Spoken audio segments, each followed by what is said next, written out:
Hello viewers, welcome back to my channel Legal Decipher. In the previous video, we discussed about chapter 1 of the Code of Criminal Procedure 1973. If you have not seen that video, you can go and check it. The link is in the description. Today, we will discuss about chapter 2 of the CRPC. We will go through the chapter and try to understand how the criminal procedure is followed. If you are new here, please like and subscribe to my channel to get the video notifications. So let's get started.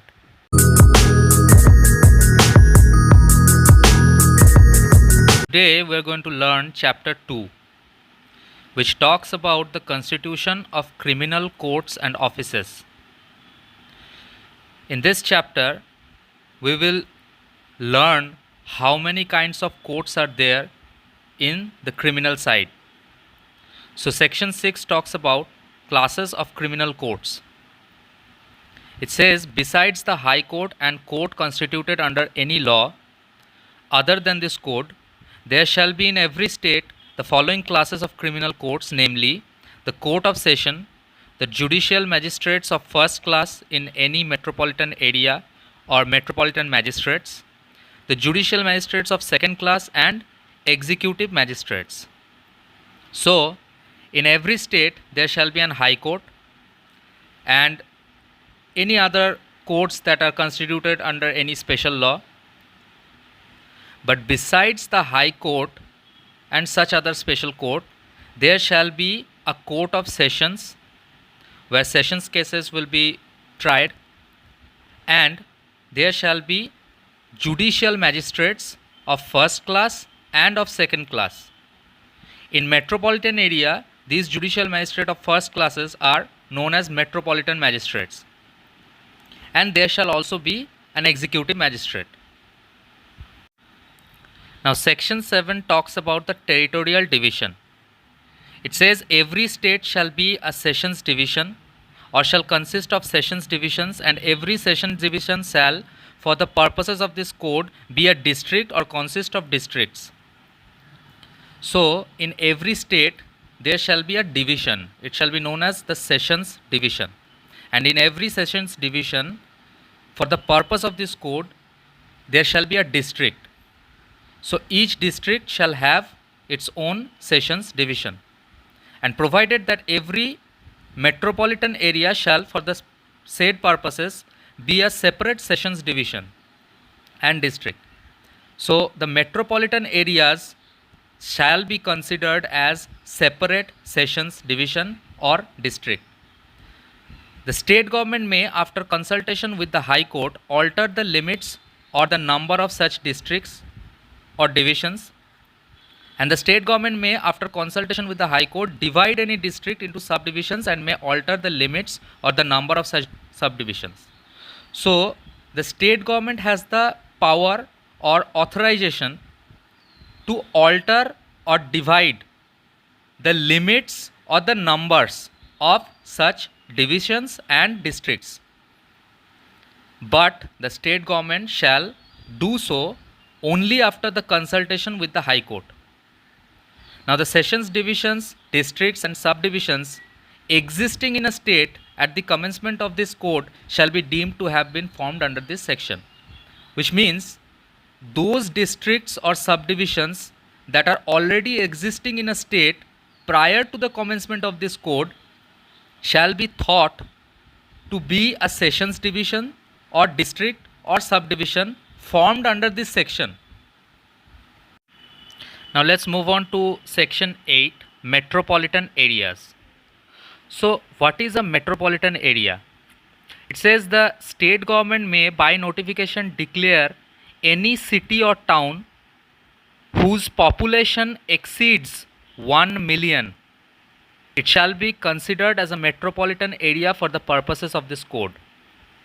So if a place, whether it is a city or a town, the population of that place, if it exceeds 10 lakhs or 1 million, then it shall be considered as a metropolitan area. Now from the commencement of this code, each of the presidency towns of Bombay, Calcutta, Madras, and the city of Ahmedabad, these places are already considered a metropolitan area since the beginning or commencement of this code. The state government may, by notification, extend, reduce, or alter the limits of a metropolitan area, but the reduction or alteration shall not be so made as to reduce the population of such area to less than 1 million. Which means the state government has the power to extend or reduce or alter the limits of a metropolitan area, but that shall not be done to reduce the population below 1 million. Where an area has been declared or deemed to be declared as a metropolitan area and the population of such area falls below 1 million. So this is a contingency where it is said that if a place, a metropolitan area whose population should be above 1 million, and due to any reason the population falls below 1 million, then what will happen? The state government may, by notification, specify that this place shall cease to be a metropolitan area. But notwithstanding with such seizure, any inquiry, trial, or appeal pending immediately before such seizure shall continue to be dealt under this code as if such seizure had not taken place. That means any inquiry, trial, or appeal pending immediately before such event shall have no effect. It shall continue to run the same way as it was running. Now, where the state government reduces or alters under subsection 3 the limits of metropolitan area, such reduction or alteration shall not affect any inquiry, trial, or appeal pending immediately before such reduction. Now the explanation here says that the expression population means the figures that were ascertained in the last preceding census. Now let's talk about section 9, which defines the court of session. It says the state government shall establish a court of sessions for every sessions division. We have read about what the sessions division is. In every sessions division there shall be a court of sessions. Every court of sessions shall be presided over by a judge to be appointed by the High Court. The High Court may also appoint additional sessions judges and assistant sessions judges to exercise jurisdiction in a court of sessions. So all these judges will be appointed by the High Court. The sessions judge of one sessions division may be appointed by the High Court to be also an additional sessions judge of another division. So a particular sessions judge can be discharging the functions of two separate divisions, one as a sessions judge and the other as an additional sessions judge, and in such case he may sit for the purpose of cases at such place or places in the other division as the High Court may direct. Where the office of the sessions judge is vacant, the High Court may make arrangements for the disposal of urgent applications pending before such court of sessions by an additional or assistant sessions judge. So if there is a vacant seat where there is no sessions judge currently operating, then the High Court may make arrangements for disposing the urgent applications pending before such court by appointing an additional or assistant sessions judge in that particular area. And for the purposes, it shall also be conducted by a chief judicial magistrate in the sessions division if there is no additional or assistant sessions judge available, and such judge or magistrate shall have the jurisdiction to deal with any such application. Now the court of session shall ordinarily hold its sitting at such place or places as the High Court may by notification specify, but in any particular case such court of session shall be hold at, so it shall be hold at a certain place where the general public shall have, or the general parties or witness shall have convenience. Now what does the explanation say? For the purposes of this code, appointment does not include the first appointment, posting or promotion of a person by the government to any service or post. So appointment, the term appointment shall exclude the first appointments, postings or promotions of a person. Section 10 talks about subordination of assistant sessions judges. So all assistant sessions judges shall be subordinate to the sessions judge in whose court they exercise jurisdiction. So the hierarchy is understandable here. The assistant sessions judges are subordinate to the sessions judge, and the sessions judge may from time to time make rules consistent with the code as to the distribution of business among such assistant sessions judges. So the sessions judge has the power to distribute the cases pending before him to the subordinate assistant sessions judges. The sessions judge may also make provisions for the disposal of any urgent application on the event of his absence or inability to act, which means if the sessions judge is not available or is absent or is unable to act, he shall refer such urgent application for disposal to any additional or assistant sessions judge, and if there is no such additional or assistant sessions judge, it shall be delivered to the chief judicial magistrate of that particular zone. Section 11 talks about courts of judicial magistrates.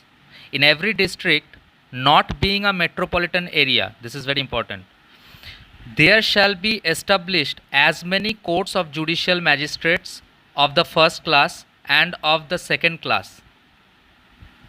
So in every district there shall be a number of judicial magistrates of the first class and second class. These districts shall not be a metropolitan area. Who will appoint them? The state government after the consultation with the High Court, provided that the state government may, after consultation with the High Court, establish for any local area one or more special courts of judicial magistrate of the first or second class. So the state government has also the right to establish special courts for local areas to try any particular case or particular class of cases. The presiding officer of such courts shall be appointed by the High Court, and the High Court may, whenever it appears to be expedient or necessary, confer the powers of a judicial magistrate of the first class or second class or any other member of the judicial service to function as a judge in a civil court. So the High Court has the power to confer powers to a judicial magistrate of the first class or second class to act or function as a judge of the civil court. Section 12 talks about chief judicial magistrate and additional chief judicial magistrate. So in every district not being a metropolitan area, the High Court shall appoint a judicial magistrate of the first class to be the chief judicial magistrate, and the High Court may appoint any judicial magistrate of the first class to be an additional chief judicial magistrate. So CJM and ACJMs are appointed by the High Court, and they have the powers as conferred to them. The High Court may designate any judicial magistrate of the first class in any subdivision as the subdivisional judicial magistrate. So SDJMs are also appointed by the High Courts, and subject to the general control of the chief judicial magistrate, every subdivisional judicial magistrate shall also have and exercise the powers of judicial magistrate other than additional chief judicial magistrates. Section 13 talks about special judicial magistrates. So the High Court may, if requested by the central or state government, confer upon any person the powers under this code of a judicial magistrate of the first class or second class in respect to particular cases or classes of cases in any local area not being a metropolitan area. So the special judicial magistrates are only appointed if the central or state government requests the High Court to appoint such special judicial magistrate, and on such request the High Court shall appoint such judicial magistrate with the powers of a first class or second class judicial magistrate, and in any area, any local area which is not a metropolitan area, provided that no such power shall be conferred on a person unless he possesses such qualification or experience in relation to legal affairs as the High Court may by rules specify. So the High Court will only appoint those persons who possess such qualification or experience in legal affairs as the High Court may by rules specify. Such magistrates shall be called special judicial magistrates, and they shall be appointed for a term not exceeding 1 year at a time. So the tenure is 1 year at a time, or as the High Court may by general or special order direct.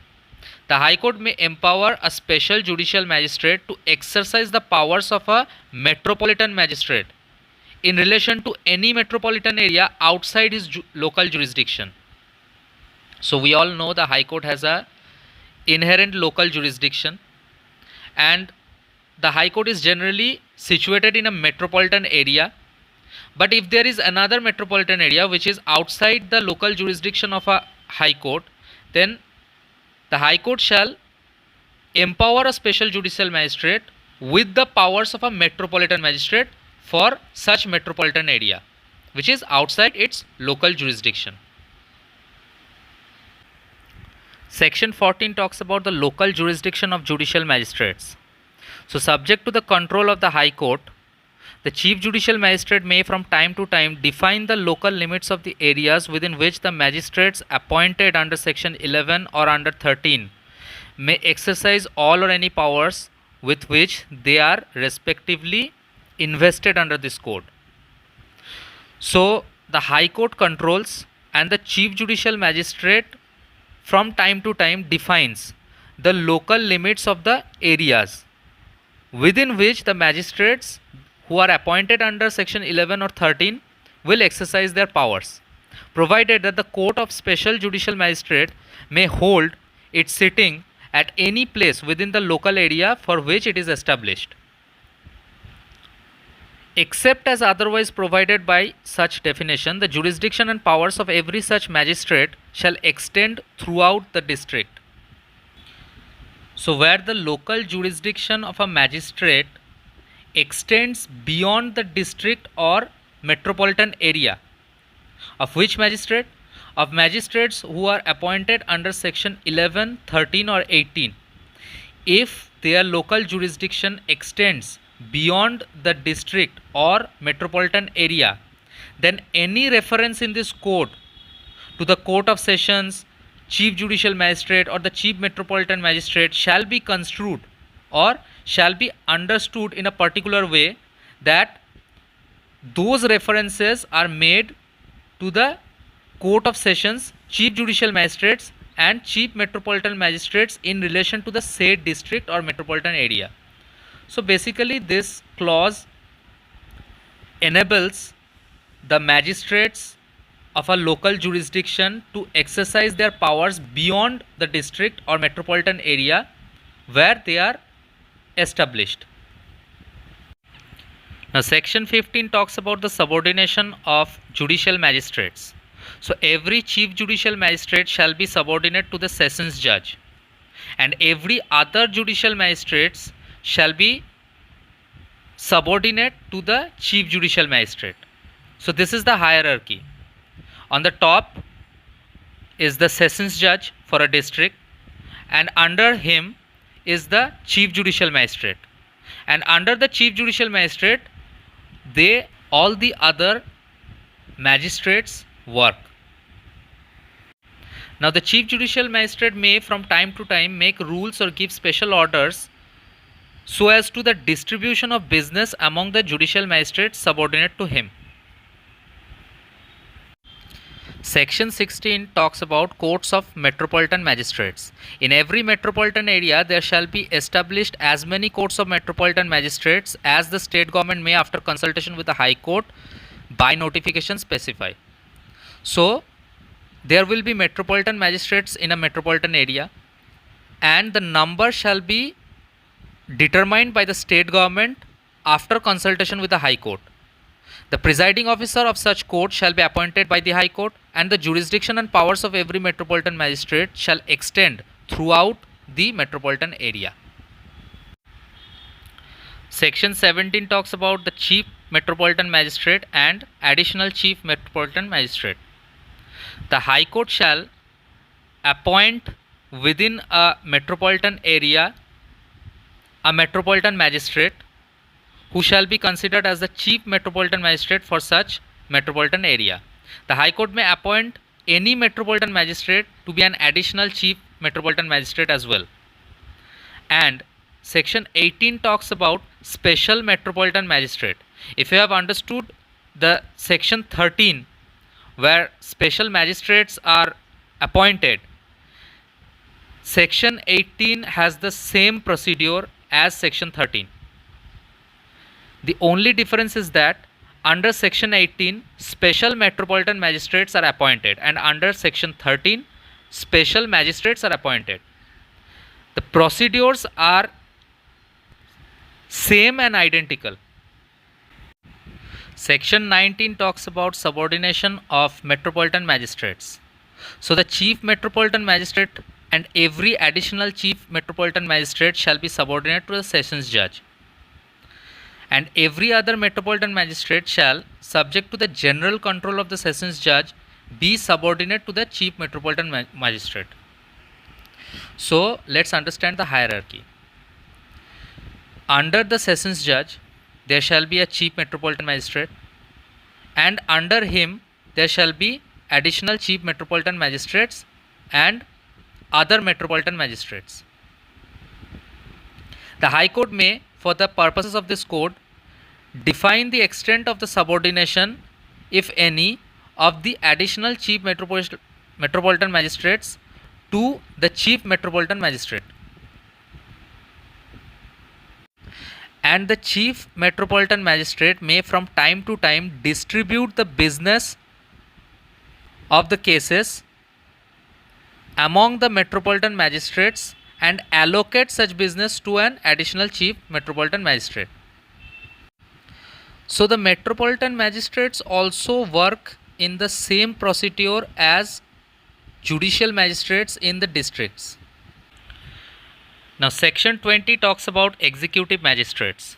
In every district and in every metropolitan area, the state government may appoint as many persons as it thinks fit to be executive magistrates, and shall appoint one of them to be the district magistrate or DM.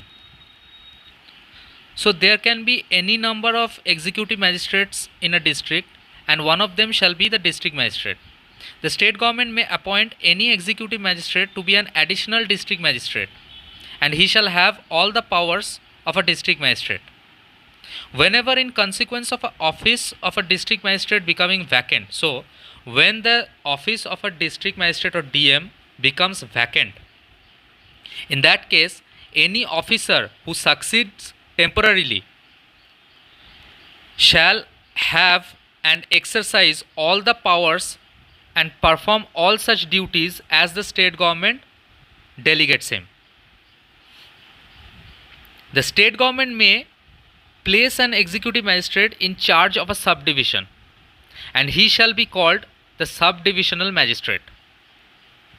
The state government may, by general or special order and subject to such control and directions, delegate its powers under subsection 4 to the district magistrate.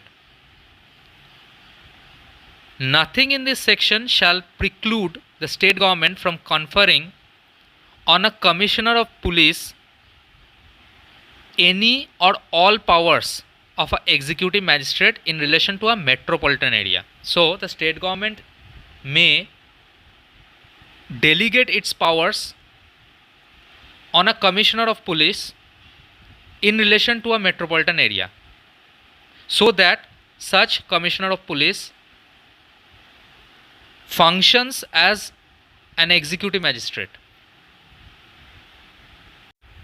Section 21 talks about special executive magistrates, where it is said that the state government may appoint for any specified term as it thinks fit executive magistrates that are to be known as special executive magistrates for any particular area. Section 22 talks about local jurisdiction of executive magistrates. It says that subject to the control of the state government, the district magistrate may from time to time define the local limits within which the executive magistrates may exercise all or any of its powers, except as otherwise provided by such definition. The jurisdiction and power of every such magistrate shall extend throughout the district. Section 23 talks about subordination of executive magistrates. It says all executive magistrates other than the additional district magistrate shall be subordinate to the district magistrate. So the additional district magistrate is an exception. All the other executive magistrates come under the district magistrate, and every executive magistrate other than the subdivisional magistrate shall come under or be subordinate to the subdivisional magistrate. The district magistrate may from time to time make rules or give special orders for the distribution of business among the executive magistrates who are subordinate to him, and the allocation of business to an additional district magistrate. So the next section is section 24, which is an important section. It talks about public prosecutors. It says, for every high court, the central government or the state government shall, after the consultation with the high court, appoint a public prosecutor, and may also appoint one or more additional public prosecutors for the prosecution, appeal, or other proceedings on behalf of the central government or state government. So who are public prosecutors?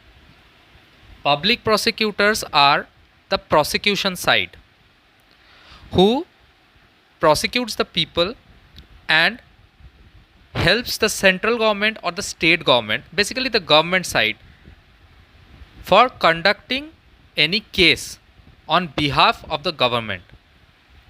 The central government may appoint one or more public prosecutor for the purpose of conducting any case or class of cases in a district or local area. For every district, the state government shall appoint a public prosecutor and may also appoint one or more additional public prosecutors for the district. So for district, such PPs or additional PPs are appointed by the state government, provided that the public prosecutor or additional public prosecutor appointed for one district may also be appointed for another district. The district magistrate shall, in consultation with the sessions judge, prepare a panel of names of persons who, in his opinion, are fit to be appointed for such post of public prosecutor or additional public prosecutor. So how are these public prosecutors appointed? They are appointed by the district magistrate, subject to the consultation with the sessions judge, and after preparation of a panel of names. No person shall be appointed as a public prosecutor or an additional public prosecutor for the district unless his name appears in the panel of names prepared by the district magistrate. Notwithstanding anything contained in subsection 5, where in the state there exists a regular cadre of prosecuting officers. So what is a regular cadre of prosecuting officers. Here in the explanation you can see it means a cadre of prosecuting officers which includes therein the post of a public prosecutor by whatever name it may be called, and which provides for promotion of assistant public prosecutors by whatever name it is called. So these people,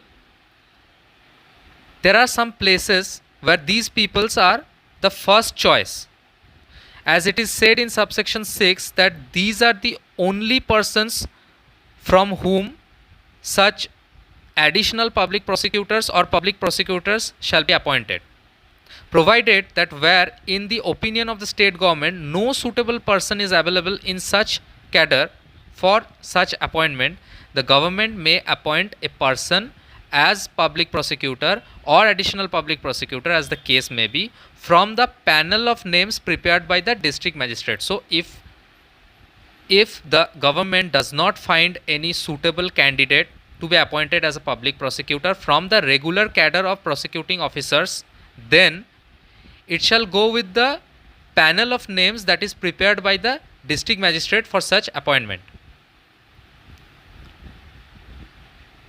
Now the person who shall be eligible to be appointed as a public prosecutor or additional public prosecutor under subsection 1, 2 or 3 or 6, he shall be eligible only if he has been in practice as an advocate for not less than 7 years. So they are basically advocates who are appointed as public prosecutors, and they shall be a practicing advocate for not less than 7 years. Only then he will be eligible for the post. The central government or the state government may appoint a person who has been in practice as an advocate not less than 10 years as a special public prosecutor. So in order to be eligible for the post of a special public prosecutor, an advocate must be in practice for not less than 10 years, provided that the court may permit the victim to engage an advocate of his choice to assist the prosecution under this subsection. So the prosecution basically stands for the victim. So the victim also has the power to choose an advocate to assist the prosecution under this subsection. Now these advocates that have been chosen by the victim to be engaged in his case are known as de facto complainants. We call them the de facto complainants. So for the purpose of section 7 and section 8, the period during which a person has been in practice as a pleader shall be deemed to be the period during which such person has been in practice as an advocate. So as long as such advocate is in the position of a public prosecutor, he shall also be deemed to be in practice. Now section 25 talks about assistant public prosecutors. The state government shall appoint in every district one or more assistant public prosecutors for conducting prosecution in the court of magistrates. So APPs are those. So an APP basically functions as a public prosecutor for the court of magistrates. The central government may appoint one or more assistant public prosecutors for the courts of magistrates, and no police officer shall be eligible to be appointed as an assistant public prosecutor. Where no assistant public prosecutor is available for the purpose of any particular case, the district magistrate may appoint any other person to be the APP in charge of that case. So where no APP is available, the district magistrate may appoint one, provided that a police officer shall not be so appointed if he has taken part in the investigation of the offence in respect of which the accused is being prosecuted, and if he is below the rank of an inspector. So section 25A talks about the Directorate of Prosecution. The state government may establish a Directorate of Prosecution consisting of a Director of Prosecution and as many Deputy Directors of Prosecution as it thinks fit. So there will be a Director of Prosecution and a number of deputy director of prosecutions. A person shall be eligible to be appointed as a director of prosecution or a deputy director of prosecution only if he has been in practice as an advocate for not less than 10 years. So the criteria to be appointed as a director of prosecution or deputy director of prosecution is that an advocate shall have to be in practice for not less than 10 years and he shall be appointed as such with the concurrence of the Chief Justice of High Court. So the Chief Justice of High Court shall have assent to such appointment. The head of the director of prosecution shall be the director of prosecution, who shall function as the administrative control of the head of the home department in the state. So the head of the directorate of prosecution shall be the director of prosecution, and he shall function under the administrative control of the head of the home department of the state. Every deputy director of prosecution shall be subordinate to the director of prosecution. Subsection 5 and 6 says that every public prosecutor, additional public prosecutor and special public prosecutor shall be subordinate to the director of prosecution and the deputy director of prosecutions. The powers and functions of the director of prosecution and the deputy director of prosecution shall be determined by the state government, and the state government may by notification specify those powers and functions. The provisions of this section shall not apply to the Advocate General of the state while performing the functions of a public prosecutor. So that's all. If you like this video, then don't forget to smash the like button and subscribe to my channel. Thank you so much for watching this video.